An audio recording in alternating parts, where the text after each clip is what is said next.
Diddle legger. When Leon couldn't find Zach, Leon then reached out to a bail bondsman to help find him. This guy had gotten Leon out of jail on bond for the stalking charge, and he'd also put a bond for Zach on an unrelated matter, and so Leon thought he might know where to find him.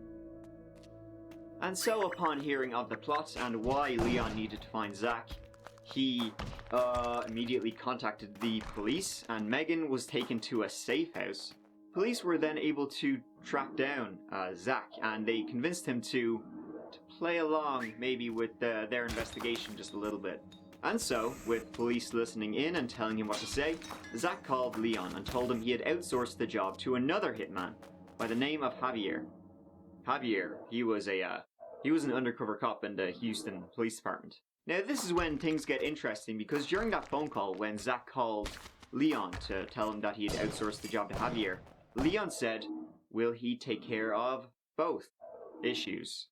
A second hit was being requested. Whom? Well, Valerie's ex-husband, Mac.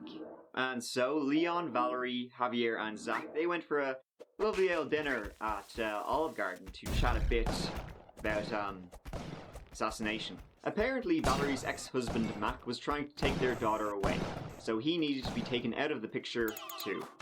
Valerie told Javier she wanted him gone, and told him what kind of car he drives, where he can be found, where he lives, and other personal information, so friggin' Agent 47 over here can give him the old piano wire.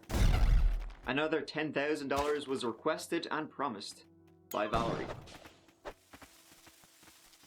And so this is when the story takes kind of a comedic turn, but not for long, don't worry. So the police decided to work with both Mac and Megan, the supposed targets of this assassination plot. So to kind of continue this along, the police got Mac to pose like he'd been killed in a carjacking gone wrong, and that Megan had been kidnapped. They took pictures so they would have proof to bring to Leon and Valerie. These are those pictures.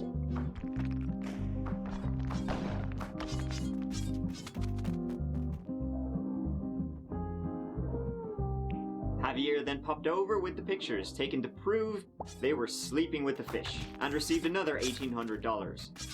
On Friday, March 10th, 2017, I guess the police felt like they had enough of messing around with the couple.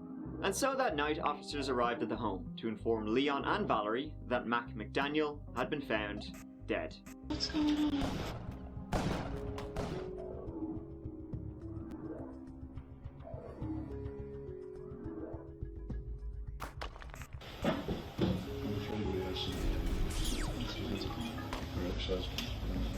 Found it, looks like turns out to be a fatality. Looks like it might have been a robbery gone wrong. Sorry to have to tell you. Have you heard from him recently? Last night. Heard from him last night. I was at the house last night.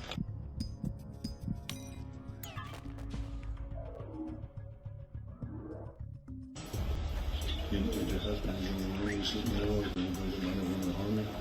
Now your boyfriend is he awake? You might want to let him know what's going on. I'm sorry. Oh my God. It was like, might have been a robbery gone wrong. Anybody knows anything? No. Are you okay, baby? We've been here all night. You were here all day with their daughter and we were watching movies. I never met him except for once. What's your name? My name's Leon Jacob. Oh, okay. What he wants to do is establish an alibi, that you know right away it's not him. You know, and then feigning that surprise, it was all rehearsed, in my opinion. Leon and Valerie, they were shocked to hear this. And the police, as you can imagine, they were like, yeah, you're under arrest. Can I put some on your way? Yeah, we're gonna take care of you, okay? Move your arms away from your back real fast. I don't know why I'm being arrested. I mean, I don't know why I'm being arrested. Okay, but just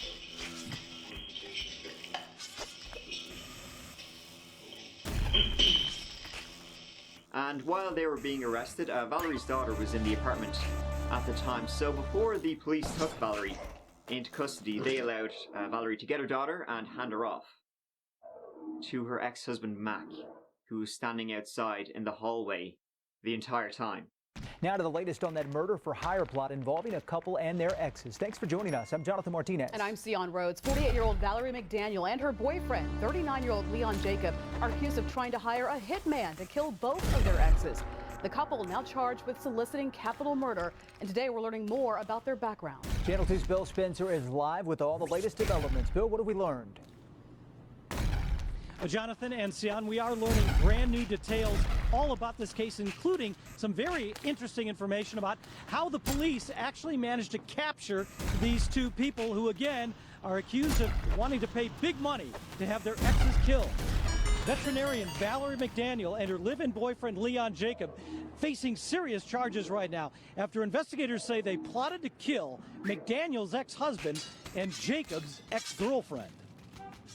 It was determined that the defendant wanted the CI to ensure that the witness, the complainant in the case, the stalking case, would be killed so she wouldn't testify. Now, according to the district attorney's office, the pair tried to hire an undercover Houston police officer who was posing as a hitman. The price, $10,000 apiece and 2 Cartier watches. Police then went to work getting the two targets to pose for photos showing a realistic crime scene. One, a deadly carjacking, the other, a kidnapping with a victim available to be killed.